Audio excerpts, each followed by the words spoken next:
నా క్లయింట్ ఒకరు ఒక ప్రశ్న వేశారు. రవి, నేను ఒక 10 లక్షలు మ్యూచువల్ డెట్ ఫండ్లో పెడుతున్నాను. అదే 10 లక్షలు ఒక బాండ్ కూడా కొనొచ్చు కదా. బాండ్స్ చాలా ఉన్నాయి మార్కెట్లో, 10%, 11% ఇస్తున్నాయి ఇంట్రెస్ట్ రేటు. కానీ మన మ్యూచువల్ ఫండ్ డెట్ ఫండ్స్ 8, 9%, 7% ఇస్తున్నాయి రిటర్న్స్. మరి తేడా ఏంటి అని నేను ఒక ఎగ్జాంపుల్ చెప్పాను. బాండ్ అనేది ఒక రెస్టారెంట్లో ఒక ఫుడ్ ఐటమ్ లాంటిది. ఒక హోటల్కి వెళ్ళారు మీరు, అందులో ఓన్లీ బిర్యానీయే ఉంది అంటాడు, ఇంకా వేరే ఏమీ లేవు, ఆప్షన్ లేదు, వేరే ఎక్కడ ఆప్షన్ కూడా లేదు, తింటే అక్కడికి వెళ్ళి బిర్యానీ తినాలి అంతే.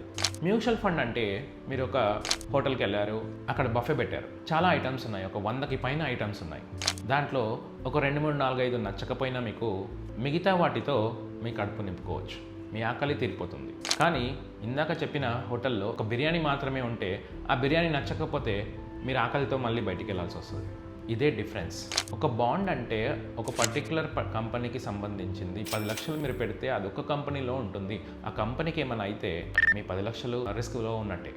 అదే మీరు మ్యూచువల్ ఫండ్లో, డెట్ మ్యూచువల్ ఫండ్లో పెడితే ఆ మ్యూచువల్ ఫండ్ మీరు 10,000 పెట్టినా 10 లక్షలు పెట్టినా దాన్ని తీసుకెళ్ళి వాళ్ళు ఒక 100, పోనీ 60, లేదంటే 30, లేదంటే 150 కంపెనీలలో పెడతారు.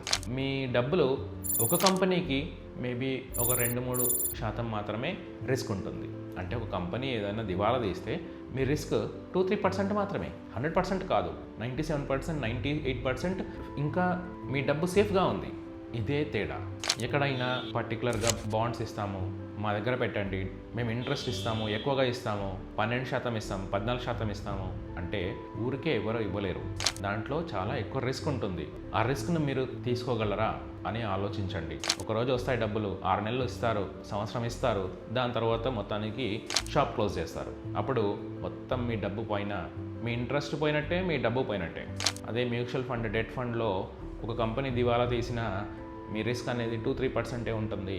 మిగతా 97-98% అనేది సేఫ్గానే ఉంటుంది. అది ఇంకా రిటర్న్ ఇస్తూనే ఉంటుంది.